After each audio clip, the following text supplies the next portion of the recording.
আসসালামু আলাইকুম। ইংরেজি শেখার এই জার্নিতে আপনাদের সকলকে আবারও স্বাগত জানাচ্ছি। আজকে আমরা বরাবরের মতোই একটি গল্প পড়ব। সেই গল্পটি আমরা নিয়েছি চ্যাপ্টার 2 থেকে। চ্যাপ্টার 2 এর যে গল্পটি সেটির শিরোনাম বা টাইটেল হচ্ছে the travellers and the plane tree. The travellers and the plane tree অর্থাৎ ট্রাভেলার শব্দের অর্থ কি? ট্রাভেলার শব্দের অর্থ আপনারা হয়তো বা অনেকেই জানেন, আবার অনেকেই জানেন না। তো না জানলেও কোনো সমস্যা নেই। ট্রাভেলার শব্দের অর্থ হচ্ছে পর্যটক। ট্রাভেলার শব্দের অর্থ কি? পর্যটক বা ভ্রমণকারী। যারা ভ্রমণ করে তাদেরকে আমরা ট্রাভেলার বলি। And the plain tree, plain গাছ নামে একটা গাছ রয়েছে। প্লেইন গাছ এবং এই ট্রাভেলার অর্থাৎ পর্যটকের মধ্যে একটি গল্প রয়েছে, সেই গল্পটি আমরা পড়ব। এখন প্লেইন ট্রিটা কি? প্লেইন ট্রিটা মূলত এক ধরনের গাছ যেটা সাধারণত আমাদের দেশে নেই। এই গাছটি হচ্ছে সাধারণত ছায়া দেয়, যেটার অনেক বেশি শাখা প্রশাখা হয়, অনেক বেশি পাতা হয়, কিন্তু এটা থেকে তেমন কোনো ফল হয় না। ঠিক আছে? তো এই গাছটাকে বলা হচ্ছে প্লেইন ট্রি। তাহলে আমরা এই প্লেইন ট্রি, প্লেইন গাছ এবং পর্যটকদের নিয়ে একটি গল্প পড়ব। তো চলুন আমরা আমাদের মূল প্যাসেজে চলে যাই। তো এখানে দেখুন বলা হচ্ছে শুরুতে টু মেন, টু মেন, তাহলে দুজন মানুষ। এখানে দেখেন মেন, MEN, তাই না? মেন, তাহলে টু হওয়ার কারণে এখানে ম্যান না হয়ে কিন্তু মেন হয়েছে। ম্যান না হয়ে এখানে কি হয়েছে? মেন হয়েছে। টু মেন, দুজন মানুষ।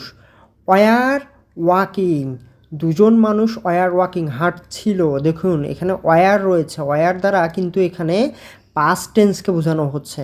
তাহলে দুজন মানুষ হাঁটছিল, ওয়ার ওয়াকিং, এবং ওয়ারের পরে এখানে ভার্বের সাথে আইএনজি রয়েছে। তার মানে বোঝা যাচ্ছে যে এটা অবশ্যই পাস্ট কন্টিনিউয়াস টেন্সের একটি সেন্টেন্স। তাহলে দুজন মানুষ হাঁটছিল অ্যালং। অ্যালং শব্দের অর্থ এখানে হবে একটানা। অ্যালং শব্দের অর্থ একটানা। ওয়ান সামার ডে, ওয়ান মানে একটা, সামার ডে মানে গ্রীষ্মের দিন। মানে পুরো সেন্টেন্সটার অর্থ হচ্ছে দুজন মানুষ হাঁটছিল, দুজন মানুষ একটানা হাঁটছিল ওয়ান সামার ডে, গ্রীষ্মের একটা দিনে তারা দুজন একটানা হাঁটছিল। তো একটানা হাঁটার ফলে কি হয়? আমরা অনেক বেশি ক্লান্ত হয়ে যাই, তাই না? তাহলে এটাই বলা হচ্ছে যে এরপরে দেখুন বলছে সুন, খুব শীঘ্রই, এটা বিকাম হয়ে গেল, খুব শীঘ্রই মানে খুব তাড়াতাড়ি এটা হয়ে গেল। কি হয়ে গেল? টু হট, টু মানে খুবই, টু মানে খুবই, আর হট মানে গরম। খুব শীঘ্রই, খুব তাড়াতাড়ি এটা খুবই গরম হয়ে গেল। কীরকম হয়ে গরম হয়ে গেল? টু গো, যে হাঁটাই যায় না, কি করা যাচ্ছে না, হাঁটাই যায় না। এনি ফার্দার, এনি ফার্দার আর সামনে, এনি মানে আর, ফার্দার মানে সামনে। এখানে দেখুন একটা স্ট্রাকচার রয়েছে, সেই স্ট্রাকচারটা হচ্ছে এরকম, টু এবং টু, টু এবং টু, টু এবং টু এর মাঝামাঝি কোনো কিছু থাকবে এবং সেই টু এর পরে একটা ভার্ব থাকবে। তো এইরকম যদি কোনো সেন্টেন্স থাকে তখন সেটার অর্থটা এইরকম হয় যে এতই যে কিছু করা যায় না, এতই গরম যে হাঁটা যায় না, এতই পাতলা যে, এতই সাপোজ এতই মোটা যে পরাই যায় না, হ্যাঁ, এতই ছোট যে গায়ে দেয়া যায় না। তো টু, টু এর পরে সাধারণত একটা অ্যাজেক্টিভ থাকে, সেই অ্যাজেক্টিভের পরে টু থাকে এবং তারপরে একটা ভার্ব থাকে। ঠিক আছে? তাহলে এইরকম সেন্টেন্সের মিনিং হয় এইরকম, হ্যাঁ, সেন্টেন্সের মিনিং হয় যে এতই কম যে, এতই বেশি যে এটা করা যায় না, হ্যাঁ, এতই মোটা যে এটা করা যায় না। এরকম হয় না যে এরকম যে সে এতই মোটা যে, আমরা এরকম বলি সে এতই মোটা যে হাঁটতে পারে না, হ্যাঁ, সে এতই চিকন যে, সে এতই চিকন যে কিছু করতে পারে না, হ্যাঁ, সে এতই দুর্বল যে শুয়েও থাকতে পারে না। তো এইরকম সেন্টেন্সের ক্ষেত্রে আমরা টু এবং টু এর পরে টু এর পরে একটা অ্যাজেক্টিভ দিই, সেই অ্যাজেক্টিভের পরে আবার একটা টু দিই, তারপর একটা ভার্ব দিই। তাহলে বলা হচ্ছে সুন, খুব শীঘ্রই, ইট বিকাম, এটা হয়ে গেল, টু হট, এতই গরম হয়ে গেল যে, টু গো, যাওয়াই যায় না, হাঁটাই যায় না, এনি ফার্দার, আর সামনে আর হাঁটাই যায় না। অ্যান্ড এবং sing a large plane tree, sing a large plane tree nearby. পুরো সেন্টেন্সটুকুর মিনিং হচ্ছে কাছাকাছি একটা বড় প্লেন গাছ দেখে, হ্যাঁ, কাছাকাছি একটা বড় প্লেন গাছ দেখে। তাহলে দেখেন সিং মানে দেখে, আ মানে একটি, লার্জ মানে বড়, প্লেন ট্রি তাহলে একটা বড় প্লেন গাছ দেখে, কোথায় প্লেন গাছটা তারা দেখেছে? নিয়ার বাই মানে কাছাকাছি, নিয়ার বাই মানে কাছাকাছি। তাহলে তারা কাছাকাছি একটা বড় প্লেন গাছ দেখেছে। দেখার পরে কি হলো? তারা থ্রিউ, তারা এলিয়ে দিল, তারা কি করলো? এলিয়ে দিল বা নিক্ষেপ করলো দেমসেলভস, নিজেদেরকে এলিয়ে দিল অন দ্য গ্রাউন্ড, মাটিতে তাদেরকে কি করলো? এলিয়ে দিল। অন দ্য গ্রাউন্ড, অন মানে উপরে, অন মানে কি? উপরে, দ্য গ্রাউন্ড মাটির উপরে তারা নিজেদেরকে এলিয়ে দিল, অর্থাৎ মাটির উপরে তারা কি করলো? শুয়ে পড়লো। কী কারণে শুয়ে পড়লো? টু রেস্ট, হ্যাঁ, রেস্ট নেওয়ার জন্য তারা মাটিতে শুয়ে পড়লো। ইন মানে মধ্যে, ইটস শেড এটার ছায়ার মধ্যে, ছায়াযুক্ত যে অংশটুকু রয়েছে মাটিতে, সেই জায়গাতে তারা শুয়ে পড়লো। অর্থাৎ ইটস বলতে বোঝাচ্ছে এখানে প্লেইন ট্রি। ওই আমরা যে প্লেইন গাছটা দেখেছি, প্লেইন গাছের শেড মানে ছায়া, প্লেইন গাছের ছায়ায়, ছায়াযুক্ত যে অংশটুকু রয়েছে মাটিতে, সেই মাটিতে তারা শুয়ে পড়লো। এরপর বলছে গ্যাজিং আপ,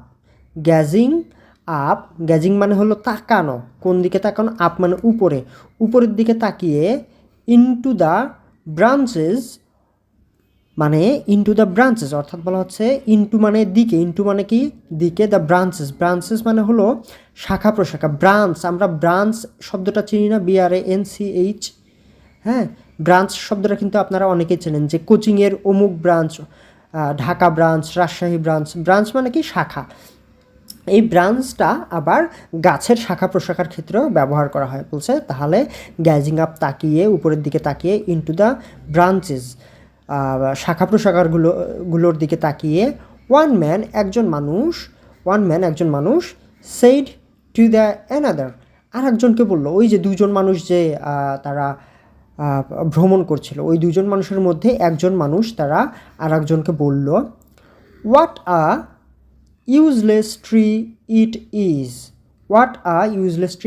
এই যে এইখানে একটা, কিন্তু এই জায়গায় একটা এটাকে বলা হচ্ছে নোট অফ এক্সক্লামেশন চিহ্ন হতো, এখানে একটা নোট অফ এক্সক্লামেশন চিহ্ন হতো, তারা দেয়নি। বলছে what a useless tree it is, কি একটা ইউজলেস, হ্যাঁ, ব্যবহারহীন, যেটার কোনো কাজেই লাগে না, অকাজের, হ্যাঁ, ইউজলেস, অকাজের ট্রি ইট ইজ, এটা এই মানে কি একটা অকাজের একটা গাছ, হ্যাঁ, যেটার কোনো কাজই নাই, এরকম একটা গাছ এটা। তাহলে বলছে ইট ডাজ নট হ্যাভ, এটার নেই ফ্রুট, এটার কোনো ফল নেই, অর নাটস, এটার কোনো ফলও নেই, অথবা নাট শব্দের অর্থ হচ্ছে বাদাম, এটার কোনো ফলও হয় না, অথবা এটার কোনো বাদাম হয় না, যেটা উই ক্যান ইট, যেগুলো আমরা কি করি? খাইতে পারি। মানে এই গাছটা একেবারে একটা অকর্মার ঢেকে, আমরা বলি না এরকম, অকর্মার ঢেকে একটা গাছ, হ্যাঁ, এই গাছটা দিয়ে কিছুই হয় না, অকর্মার ঢেকি, এটার কোনো ফলও হয় না, এটার কোনো নাটসও হয় না, বাদামও হয় না, যেটা আমরা খাইতে পারবো। And we can not even use it's would for anything, এবং বলছে এবং উই ক্যান নট, আমরা পারি না, ইভেন এমনকি পারিও না, কি করতে পারি না? ইউজ, এমনকি আমরা ব্যবহারও করতে পারি না, ইটস উড, এটার কাঠ, ফর এনিথিং, কোনো কিছুর জন্য এটার কাঠ আমরা ব্যবহার করতে পারি না। অর্থাৎ এনিথিং বলতে বোঝাচ্ছে যে কোনো ফার্নিচার আমরা তৈরি করতে পারি না এই গাছের কাঠ দ্বারা, হ্যাঁ। আচ্ছা, এরপরে কি ঘটনা ঘটলো দেখেন, আশ্চর্যজনক একটা ঘটনা ঘটলো। Don't be so ungrateful, don't কখনো না, বি কখনো হইও না, সো এতটা, আনগ্রেটফুল এতটা অকৃতজ্ঞ হইও না, হ্যাঁ। গ্রেটফুল দেখেন, এই যে এখানে GRATE, গ্রেটফুল মানে হলো কৃতজ্ঞ, গ্রেটফুল মানে কি? কৃতজ্ঞ। আর গ্রেটফুলের আগে যখন আমরা আনগ্রেটফুল লাগিয়ে দেব, তখন সেটার অর্থ হবে অকৃতজ্ঞ। তাহলে বলছে ডন্ট হইও না, বি এতটা, ডন্ট কখনো না, বি হইও না, কখনো হইও না, সো আনগ্রেটফুল, সো মানে এতটা, আনগ্রেটফুল কখনো এতটা অকৃতজ্ঞ হইও না। রাসেল্ড দেখেন, এই শব্দটার সঙ্গে হয়তো আপনারা অনেকেই পরিচিত না, এটার উচ্চারণ আবার হবে কিন্তু রাসেল্ড, হ্যাঁ। ওই যে আপনারা যারা ক্রিকেট খেলা দেখেন, কিংবা আমাদের অনেকের নাম থাকে না রাসেল, হ্যাঁ, সেই রাসেল্ড, এটার উচ্চারণ হবে রাস্টেল্ড না, কিন্তু রাসেল্ড, RUSTLE, রাসেল্ড। এটা হচ্ছে একটা অতীতকালীন শব্দ বোঝাচ্ছে, ইডি আছে, শেষে আছে ইডি। তাহলে রাসেল্ড শব্দের অর্থ হলো মরমর করে ওঠা। ওই যে গাছের ডাল যখন ভেঙে পড়ে তখন একটা মরমর একটা শব্দ হয় না, তাহলে এই যে মরমর রাসেল শব্দের অর্থ হলো মরমর করা। তাহলে ডোন্ট বি সো আনগ্রেটফুল, এতটা অকৃতজ্ঞ হইও না। রাসেল দ্য ট্রি, মরমর করে উঠে দ্য ট্রি, গাছটা মরমর করে উঠলো। ইন রিপ্লাই, হ্যাঁ মরমর করে ওঠে অর্থাৎ গর্জন করে উঠে গাছটা কী করলো, রিপ্লাই দিল, উত্তর দিল যে এতটা অকৃতজ্ঞ হইও না। আই অ্যাম, আমি, বিং হচ্ছি, আমি হচ্ছি এক্সট্রিমলি মারাত্মকভাবে ইউজফুল, অনেক বেশি ব্যবহারই হচ্ছে, দরকারি হচ্ছে। ইউজফুল মানে দরকারি, এক্সট্রিমলি মানে মারাত্মকভাবে অনেক বেশি দরকারি হচ্ছি। টু ইউ, তোমাদের কাছে। অ্যাট দিস ভেরি মোমেন্ট, একেবারে অ্যাট দিস ভেরি মোমেন্ট, এই মুহূর্তে আমি তোমাদের জন্য, তোমাদের কাছে অনেক বেশি কিন্তু দরকারি হয়ে পড়েছি। কী জন্য দরকারি হয়ে পড়েছি? শেল্ডিং ইউ, তোমাদেরকে ছায়া দিচ্ছে, সরি শেল্ডিং ইউ, তোমাদেরকে রক্ষা করছে। হ্যাঁ, শেল্ড মানে রক্ষা করা, ইউ তোমাদেরকে রক্ষা করছি, ফ্রম হতে, দ্য হট সান গরম সূর্য হতে তোমাদেরকে আমি কি করছি, রক্ষা করছি, তাই না? গরম সূর্যের অর্থাৎ তাপ হতে, হট সান বলতে বোঝাচ্ছে সূর্যের যে তাপ, সূর্যের যে রোদ, এই রোদ থেকে আমি এই মুহূর্তে তোমাদেরকে রক্ষা করছি, আমি তোমাদেরকে ছায়া দিচ্ছি। আর তোমরাই আমার প্রতি এরকম অকৃতজ্ঞ হয়ে বলতেছো যে আমার ফল তোমাদের কোনো কাজে লাগে না, আমার গাছও, আমার কাঠও তোমাদের কোনো কাজে লাগে না, এরকম করে বলছে। আচ্ছা, এরপরে কি বলছে দেখেন, অ্যান্ড এবং ইউ কল মি, এবং তোমরা আমাকে বলছো, কল মানে ডাকা বা বলা, কল শব্দের অর্থ কি, ডাকা বা বলা। অ্যান্ড ইউ তোমরা, কল মি আমাকে বলছো, আ গুড ফর নাথিং, এই গুড ফর নাথিং পুরোটুকুর অর্থ হচ্ছে কোনো কাজেরই না। হ্যাঁ, কোনো কাজেরই না, গুড ফর নাথিং একটা ফ্রেজ যেটার অর্থ হচ্ছে কোনো কাজেরই না। অর্থাৎ ওই যে একজন মানুষ যে বলল যে এই গাছটা থেকে আমরা কোনো ফলও পাই না, কোনো বাদামও পাই না, এমনকি এটার কাঠও আমরা কোনো ব্যবহার করতে পারি না, এটার কাঠ দিয়ে আমরা কোনো ফার্নিচার বানাইতে পারি না। তো সেই জন্যই গাছটা গর্জন করে উঠে বললো যে তোমরা আমাকে কোনো কাজেরই বলতেছো না, যে আমি কোনো কাজেই লাগি না, অথচ আমি তোমাদেরকে ছায়া দিচ্ছি, আর তোমরা আমাকে বলছো আমি কোনো কাজেরই না। তাহলে আমাদের গল্পটা এখানেই শেষ। আর নিচে একটু আমাদের জন্য শিক্ষা রয়েছে। শিক্ষাটা কি এই গল্প থেকে? শিক্ষাটা হচ্ছে অল, সব কিছু, অফ, অফ মানে এর, সব, অফ মানে এর, কার? গডস, গড মানে প্রভু বা আল্লাহর সব, এটা এতটুকু, অল অফ গডস মানে আল্লাহর সব ক্রিয়েশনস, ক্রিয়েশন মানে হলো সৃষ্টি। হ্যাঁ, আল্লাহর সকল সৃষ্টির, দেখেন এখানে এস রয়েছে, তাই না? এই এসটা কেন হয়েছে জানেন? ক্রিয়েশন মানে হলো সৃষ্টি, একটা সৃষ্টি। হ্যাঁ, আল্লাহ যা কিছু সৃষ্টি করেছে এর ভিতর থেকে একটা সৃষ্টি, আর এর সাথে যখন আমরা এস দেব তখন এটা প্লুরাল হয়ে যাবে, মানে সকল কিছু বোঝাচ্ছে। এই যে শুরুতে যে অল রয়েছে, এই অলের জন্য এখানে এস হয়েছে, অর্থাৎ আল্লাহর যতগুলো সৃষ্টি রয়েছে এদের ভিতর হ্যাভ রয়েছে গুড, একটা ভালো পারপাস, উদ্দেশ্য রয়েছে। সকল সৃষ্টি সেগুলোর কোনো না কোনোটার উপকার রয়েছে, ভালো একটা উদ্দেশ্য রয়েছে, তাই না?